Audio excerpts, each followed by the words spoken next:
మాధవీలత గారు ఇప్పుడు ఈ సిచ్యువేషన్లో ఏం ఫేస్ చేస్తున్నారో very sorry for that.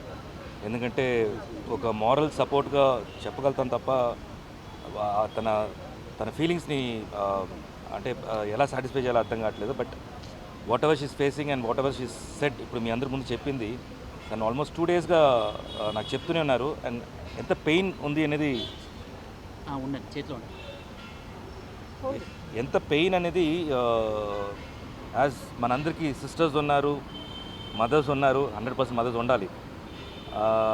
No ఒక లేడీ ఇంట్లో ఎలా ఫీల్ అవుతే ఎలా ఎలా ఉంటుంది పెయిన్ అనేది. సో ద సేమ్ థింగ్ నేను మాధవీలత చెప్పినప్పుడు అదే ఫీల్ అయ్యాను నేను.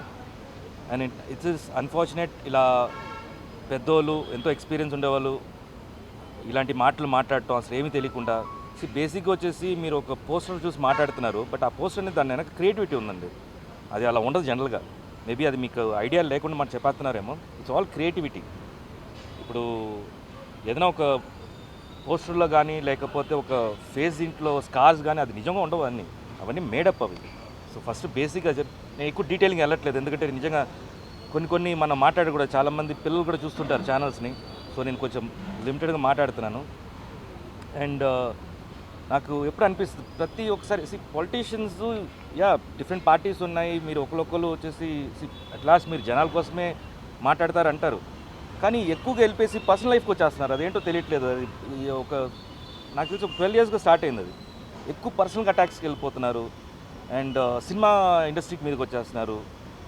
బేసిక్గా నేను ఒకటి ఎప్పుడు ఏమనిపిస్తుంది అంటే మా ఆర్టిస్టుల గురించి మాట్లాడేటప్పుడు, అంటే మా ఆర్టిస్టు పాలిటిక్స్ ఫీల్డ్ ఎంటర్ అయినప్పుడు వాళ్ళ గురించి మాట్లాడేటప్పుడు ఎంతోమంది ఆర్టిస్టు పొలిటీషియన్స్ అయ్యారు, బట్ ఒక పొలిటీషియను నోన్ ఆర్టిస్ట్గా అవ్వాల.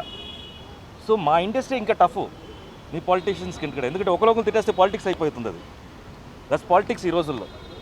నిజంగా జరుగుతుందా, వర్క్ జరుగుతుందా, లేకపోతే వచ్చేసి మా జనాలకి మనుషులు జరుగుతున్న పక్కన పెట్టేస్తే ఒకరు తిట్టుకోవటం మాత్రం ఎక్కువ అయిపోతుంది ఆన్ కెమెరా. సో బేసిక్గా మాకు కెమెరా ముందు నటించడం వచ్చు, బట్ జనరల్గా వచ్చేసి బయటగా నటించడం అనేది మీ దగ్గర నుంచి నేర్చుకోవాలి మేము. సో ప్లీజ్ మా జోలికి రావద్దు, మిమ్మల్ని రిక్వెస్ట్ చేసుకున్నాను అంతే.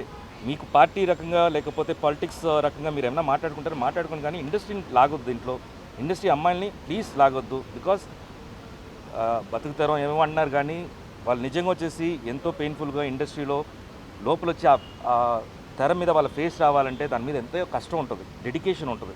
అంత ఈజీ కాదు. సేమ్ మొగాలు కూడా అంతే.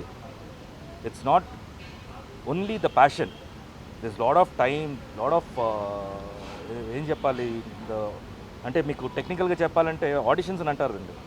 ఆడిషన్స్ ఎన్నో పొద్దున్న నుంచి నైట్ దాకా వచ్చేసి ప్రతి ఆఫీస్కి వెళ్తేనే ఆ గుర్తింపు ఎవరో ఒకరు గుర్తిస్తారు.